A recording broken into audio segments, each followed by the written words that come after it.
guys, welcome back to the channel. This week we're going to take you guys along with us as we look back at our trip taking our Class A Integra Vision back to the factory in Indiana for some warranty repair work. It was a long trip, it was a long repair process, and this video is a little longer than our normal videos. And if this is your first time here, I am Allie. And I'm Chuck. And we're Allie Chuck Adventures. Hope you guys enjoy this video. I'm just waiting on Allie to get home from school, and we are going to be hitting the road for this factory repair work that we've been waiting on for 6 months. So you might ask, why are we taking it all the way back to the factory in Indiana? Well, because we don't want to be without the RV for 6 to 8 months while they replace the floor at a dealership. So taking it back to the factory is supposed to get us done within 18 days. We have 2 weeks that we can be up there. So we're gonna see if they can finish ahead of schedule. So since we got off work late tonight, we decided that we wanted to take a 3-day journey to go up to Indiana. And we decided that we want to stay at a state park in North Florida. We're going to stay at Stephen Foster Cultural Center State Park. Now, we've stayed at this campground in the past, and so we decided we wanted to go back. And if you want to check out the link of that video, look in the description box below. I thought this would be a good stop. Well,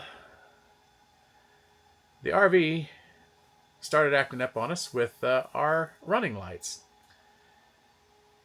We're driving along, it's starting to get dark, and I'm looking in the mirror, and I'm like, I don't see my side marker lights on. And I realized that I had turned the headlights off when we pulled into Fort Clinch on our last trip because I didn't want to wake people up as we were trying to park and get into our site. So I just turned them on. All good, right? No. A few seconds later, the lights were back off. I was like, that's weird. So I turned it to on instead of auto. I thought, well, maybe there's something wrong with the auto sensor right now. Then they're working again. A few minutes later, I look, they're off again. So we dealt with this all the way up to here at the campground for like 3 hours of driving. I stopped, I checked all the connections, I checked the house battery, I checked the chassis battery. I have no idea what's going on right now, but when they would go off, I would turn the switch to whichever I was on. If I was on, I would turn it to auto and they would come back on. Then I'd hit another bump going down the road, they would go back off, I'd have to flip it back and forth to get it to come back on. So we got a short somewhere or something's going on. Luckily, we're taking it to the factory to get it worked on, so this might, they say you cannot add anything else when you get there for your appointment. Well, I think they're going to have to fix this because this is a real big safety issue if we can't drive after dark. So tomorrow we drive all the way in the daylight hours. We're not going to drive after dark, and the same thing Sunday. So we'll see. Hopefully that was the only thing that's going to go wrong on this trip because we're pretty tired, to say the least. Going to call it a night and hit the road tomorrow morning early, and like I said, just drive during the daylight hours. If you don't think we're tired, we're not even running this slide out tonight. We just literally backed in our hole here and ran the bed slide out, and somebody's already in bed. And I'm eating in bed because I don't even want to sit up. I just want to lay down. And I'm sleeping in jeans tonight. I don't even care. Putting on pajamas. I'm going to bed. Well, it's because we've cleaned out our closets too. We have nothing in here for clothes. We have everything packed in our suitcase, because we're going to be living out of a suitcase while they work on the RV.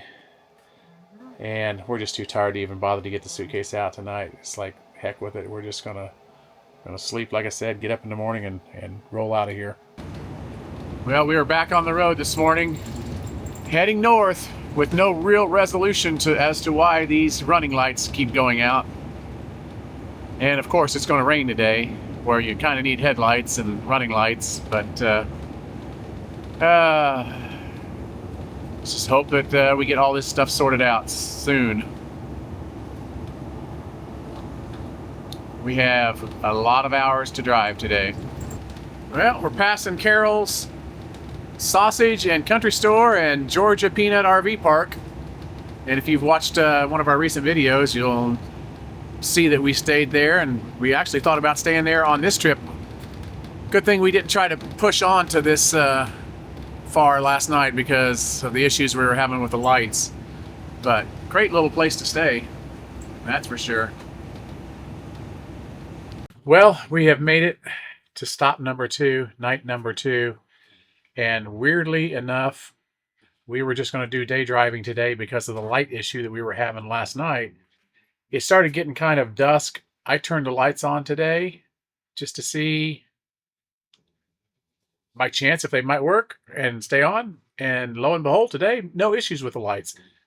No clue why they were doing this yesterday, but we hit some of the roughest roads around Chattanooga today.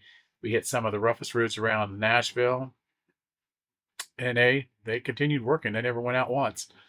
So we did drive a little bit till after dark. We actually spent 10 hours on the road today. So needless to say, a little bit tired, and we're going to have at least 8 hours probably tomorrow. So tomorrow we should make it, God willing, to the Jayco Factory in Middlebury, Indiana.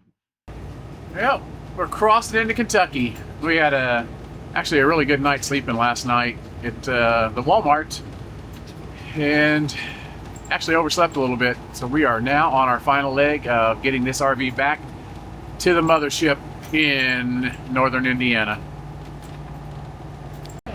Well, we are about 20 minutes to the Jayco Factory, and we are going to get set up and take a quick shower and dump the tanks and winterize, because you have to winterize before they will accept the RV. Or you can drop it off with it not being winterized, but then you'll have to pay them $200 to do it for you. So Chuck's going to do it.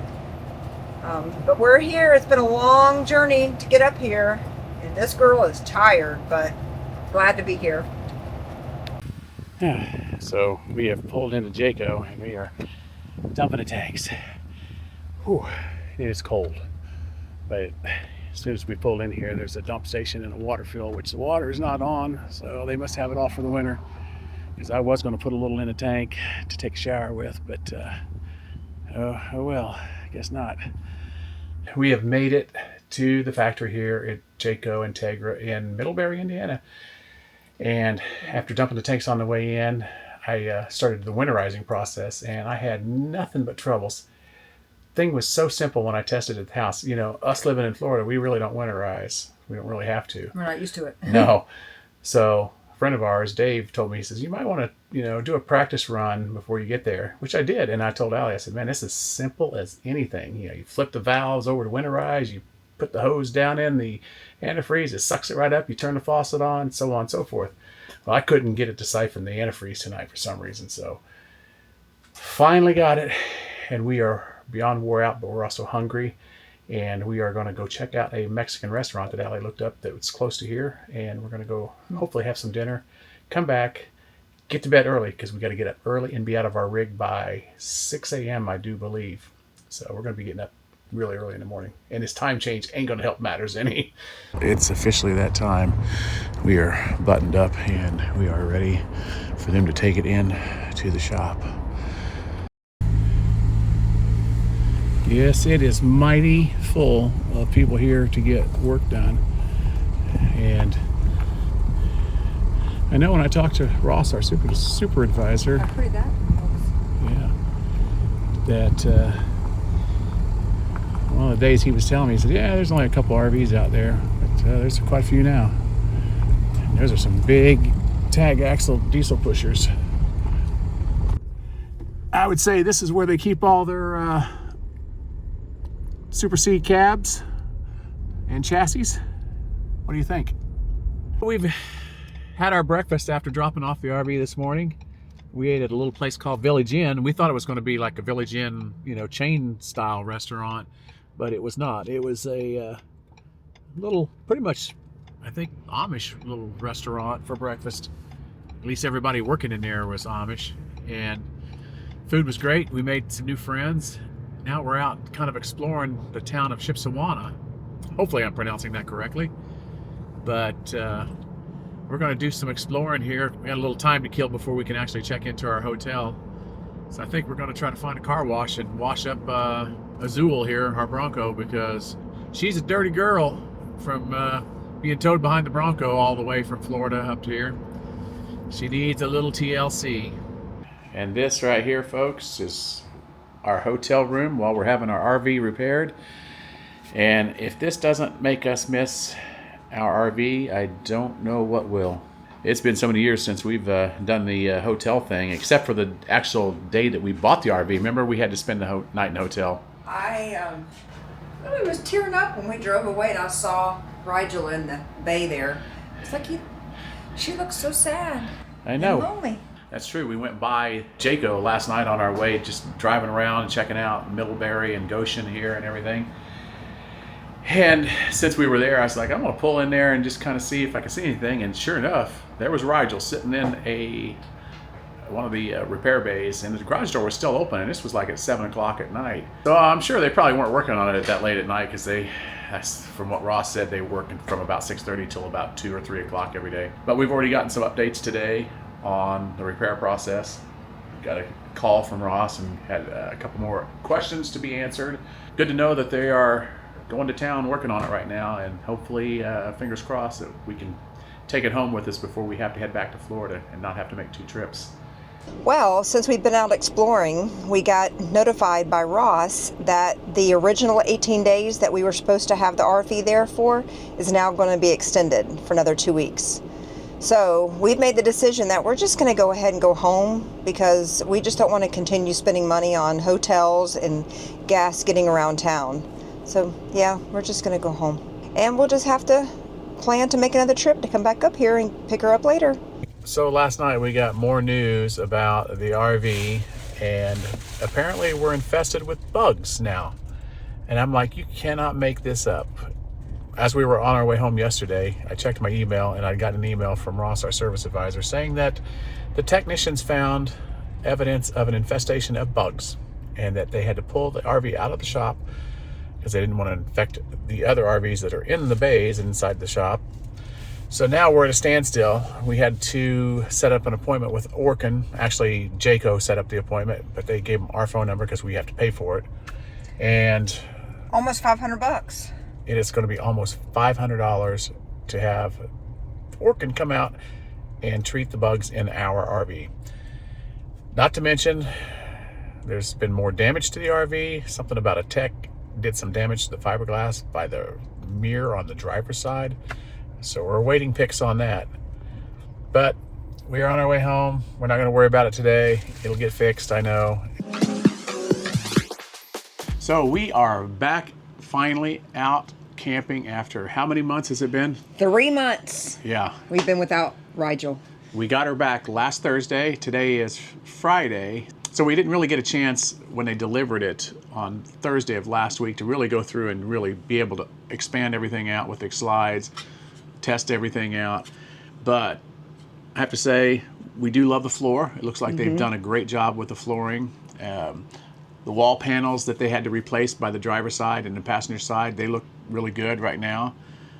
Those are like the major things that they did. They replaced the water heater. It's working fine. I took a shower this morning.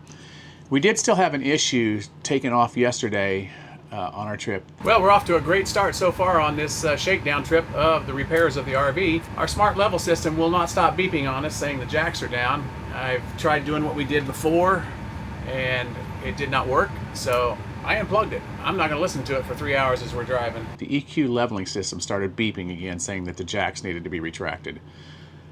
Thought we had that issue resolved. Now I'm really wishing we would have had them really go through and look at that while they had it up there. But we thought it was fixed when we took it back up. We thought it was just a fluid level that I topped off. So now I'm not sure if it's something wrong with the control panel, or if it's air in the system, or it's the jacks themselves. It got so bad yesterday on our trip over here to the Space Coast RV that I had to literally stop, get out a screwdriver, take the EQ system out of the armrest, and unplug it. I mean, literally every 30 seconds it would start beeping. It was unreal. It was so ear-piercing too. And you can't stop it. It just would continue going. So we did that. When I got here, hooked it back up, leveled the RV, and I've got it in there now. I'm going to do a little bit of investigating again with the fluid levels and stuff when we get ready to leave here tomorrow. But I don't know. This may be something we have to take like over to warranty somewhere here around here and get them to fix it. Which I don't know how long that will take, because usually you take your RV in to get warranty work, and it can be months. Oh yeah. Especially if it's not at the factory. So it's a little concerning, especially since we've got some trips planned coming up, and we want to be able to just go and enjoy our time. But it may be a case where I just have to unplug the daggone thing as we're driving. It's kind of a pain in the butt, but until we can get it fixed, you know, properly. Everything else, I would say so far, knock on wood, you know, obviously we've only spent one night in it so far right now. I think we're really in love with the color of the floor. Allie was a little... Yeah, at first I wasn't really sure, but now I really, really like it. I think it's very nice looking. It's very, I think it ties in with the color scheme in here better, honestly, you know, and Yeah. She's worried that it's going to show sand and stuff more, but we don't go to the beach that often, so I don't think we're going to be tracking that much beach sand in. And we do put the rugs down, so it does help hold a lot of sand that we might track in or dirt. But Yeah. we do vacuum a lot in here because you know, you're just a small space and you're constantly tracking in things, so that shouldn't be a problem. This is just kind of a little bit of a shakedown trip for us. If you guys have been following our channel for a while and you've seen where we went to the Kennedy Space Center back in December, right before Christmas, we bought a second day pass for that. So we're back over here. We're going to use our second day hopper pass to go back in, see a few of the things we didn't get to see. So just to explain a little bit of the process of us taking our RV back to Indiana and the factory, I have to say we're pretty happy with the whole process. When we called originally and we had these issues with the floor spotting and all this stuff, I was asked basically just detailed pictures of each thing that was wrong and kind of, you know, like a little explanation of what we were seeing. After they reviewed these pictures and everything, they were like, the floor is going to need to be replaced. This is going to have to be done. And at that point, they were telling me that in order to bring it back to the factory, I would have to submit this, you know, this whole report, and it's like a 6-month out process. And basically, like when we wanted to get it done in March, we had to like have this stuff ready. I think it was in October, whatever it was. But like the minute the 1st of October hit, 12 midnight, I literally sent the email because they said it's a first come, first served basis as far as getting work done at the factory. And got the thing back right, you know, like within a couple days, I got a response and said that we were scheduled between March 10th and April 2nd. They said they would need it for 18 days in order to complete this job. So it worked out perfectly because I actually told them that if we could get it between the 17th or something like that, because that was her spring break, it would be great. At that time, I didn't know it was going to take 18 days. But regardless, she took off a week before school, actually let out for spring break. We drove up. The whole process was that, and obviously this whole time I was in contact with our service advisor, Ross. He was emailing me back and forth. Sometimes he would have another question, or they wanted another picture of something or something of that nature. And as time got closer, he told me, you know, like where we're going to come, how the process works for checking in and everything. So on March 10th, I mean, obviously a couple days beforehand, we left out on that trip. But we got there the night before our service appointment. You pull into their parking lot. They have basically RV spots with hookups, full hookups, not full hookups, but electric hookups. On the way in, they had a dump station where you could dump your tanks. At that point, we were told to go over to the entry door to next to the service garage, and there was a box there with, you know, everybody's that's had scheduled appointments, their names. You find yours, flip through, you find Powell. You end up writing down, or, you know, checking the boxes like if you don't have food in the fridge, so on and so forth. You put that in the windshield. Now, the next morning, we had to be out of the RV, what was it, 6 a.m.? Mm-hmm. So we had to get up like at 5, which would have really been 4 for us because we were losing an hour with the time change. So we were pretty tired, needless to say the least. But yeah, they just ask you to have all the slides in, everything buttoned up and ready to go, leave the keys in it. You go into the service waiting area and you just wait for your service advisor to come out. At that point, we met with Ross, our service advisor, which, you know, if you ever have work done there, we really loved Ross. He was very good. You will be very well taken care of. Yeah. And we waited for him to come out. He took us back, went over all of our checklist of things that needed to be repaired. He's like, is there anything else that popped up on your trip? We were like, yeah, as a matter of fact, our taillights were flickering on and off and going on and off on us. So they do tell you that once you like set up this appointment, you can't add things to it once it's, you know, set. But obviously this was something that they needed to address and check out. They checked that out. I guess they couldn't find anything. But at any rate, We had how many things on our list of things to look at? I think we had like 8 or 9 things for them to fix, but the 2 major things obviously was the water damage things. They give you a link to like what they're doing service-wise, and I mean, so detailed. Very detailed update. Oh, yeah. Even as far as we took 2 screws out, set them aside, and we put the 2 screws back in. I mean, it tells you exactly. So we were watching this as it was going, and then as they were like peeling back the lino, they were finding more water damage than we thought. So at this point... in the front. And in the front, but but I mean... And they had to replace all that wood that was wet. That was one of the things we were reading on the repair line. It was like, we hoped not to take the dash out, but the water damage went further than we thought. We had to remove the dash. So they were having to really tear everything apart to get all this water damage out. And at that point, we knew it wasn't going to be done in our 2 weeks that we were there. Yeah, we were like, well, there's no point of us staying around and wasting money in hotels and all this stuff. We might as well just go on home, and we're just going to have to make another trip back. Now, we get home, and we're still following the process. I'm still in contact with Ross through email, and I'm still looking at the repair lines day by day, seeing what's getting done, because they had to literally cut out pieces of the floor, replace that. Like I said, the panels up here, it was a lot. It was a lot. So with all things said and done, we were like seeing that they were almost ready to wrap everything up. Ross had emailed me and said that the shop supervisor had just found a couple of little things that he wanted them to kind of touch up, nothing major, little trim work pieces and stuff. So once I did finally get the email from Ross saying that everything's done, now they're just going to clean it up and it'll be ready.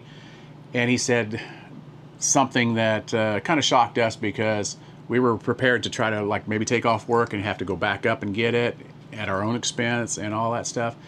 And he said that because of the circumstances of our service appointment and how it ran so long and took longer way longer than what was what they had originally quoted us to be, he said, we're willing to transport this RV back to you if you would like. And of course we were like, yes. Yeah. This girl did not want to have to take off another several days of work to travel up there all that way to get it and turn around and go all the way back down. I was just like, I don't know if I can do this. Yeah. The only thing... It's just a lot. Yeah, the only thing that I was hesitant, because I was like, what if we get it back and we see things that are wrong? We can't just be like, hey, this is not right.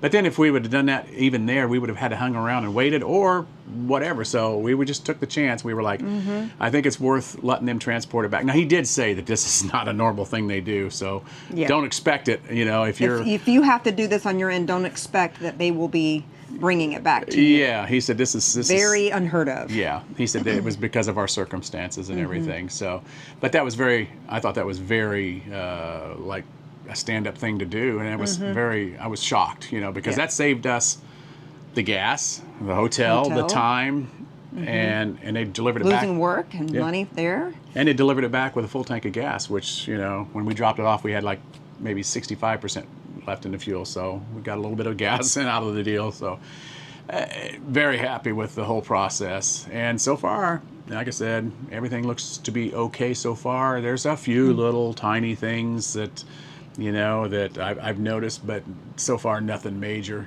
It's everything we told them to fix is fixed from what I can see. So I'm very happy. Yeah. Very happy with and the even this slide out that is behind the camera, the large slide out, it always to me it was a little bit out of adjustment, and since they had to take all this stuff out, they took the slides out to get to the floor. It seems like it's like all the rubber seals are popping back out the way they're supposed to. Everything seems like it's better in alignment now than it was. That was one of the things we had them check, that because I always felt like this slide labored a little bit.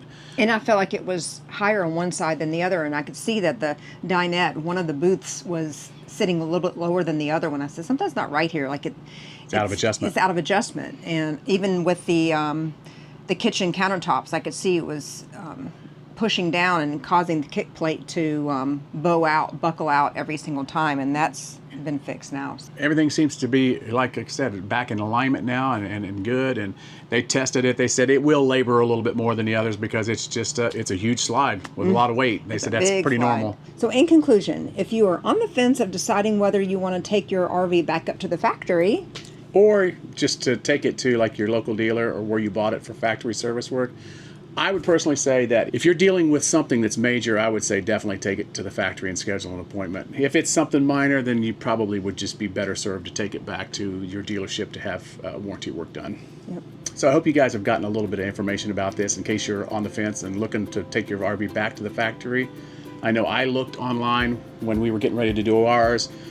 Didn't really find a whole lot, so I thought maybe this would be helpful for some of you guys out there if you are getting ready to take your RV back to the factory. Yep. With all that said, guys, we hope you enjoyed the video, and we will see you in the next one. All right. Bye, guys. Bye.